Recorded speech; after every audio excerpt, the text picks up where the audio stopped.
nani wanaoonyesha kina Muliro, wakina Wambura, wakina nani hao, kina Tulia Ackson, hao ni ndugu zetu. Ni kuongea nao tu. Ni kuongea nao. Mimi sitaki kuamini kwamba Mafwele anaishi mbinguni. Sitaki kuamini. Sitaki kuamini kama Mafwele anaishi mbinguni kwamba hawezi kufikika. Mafwele anafikika. Na wale mliokuwepo Marekani, tunaomba jamani, mfanye lolote linalowezekana mtoto wa Mafwele atolewe uhai huko aliko. Hana sababu ya kuishi. Kama babake hathamini uhai wa watu wengine, yeye ndio Mungu. Mafwele ni nani katika nchi yetu? Kwa nini yeye atoe roho za ndugu zetu? Kwa nini atoe roho za kaka zetu? Mafwele ni nani? Na Samia anayetoa oda za watu kunyongwa na kuuawa, kuteswa kikatili ni nani? Samia ni nani? Kikwete ni nani katika Tanzania? Yani yeye yani hao watu wachache hawa kweli waje kutumaliza sisi wa Tanzania Gen Z na wa Tanzania milioni, tuseme tuko tu labda milioni 30. Maana yake kuna wazee, kuna watoto na walemavu.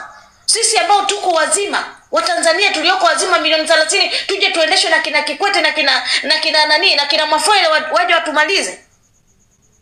Kwa nini tunasubiri achukuliwe nani, ndugu zangu? Tunasubiri achukuliwe nani? Kiukweli tarehe 29 ni mbali. Tarehe 29 ni mbali kwa kudili na Mafwele, sio kutoka barabarani. Kutoka barabarani tutaisubiri ili tukachukue nchi yetu, kwa sababu tunaenda kumtoa Samia na CCM madarakani. Lakini hapana, kudili na Mafwele, kusubiri tarehe 29 ni mbali sana. Kwa sababu inawezekana tusimfikie siku hiyo Mafwele, kwa sababu tuna listi kubwa ya watu wa kwenda kuwatembelea tarehe 29.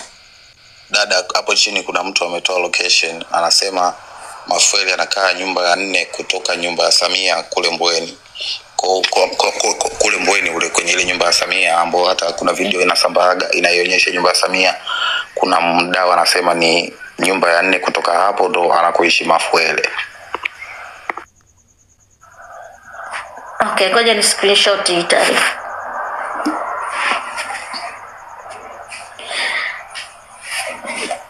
Okay.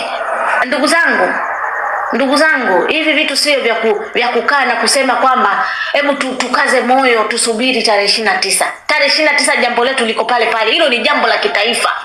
Hilo ni jambo la kitaifa.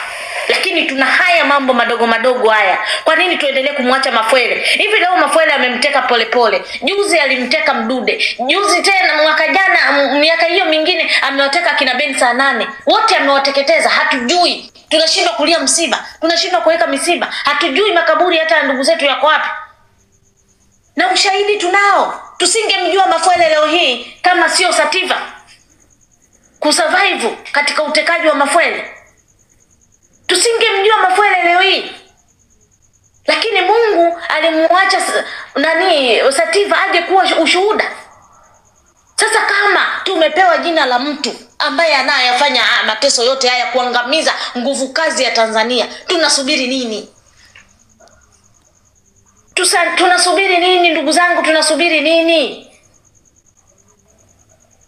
Hebu Gen Z, hebu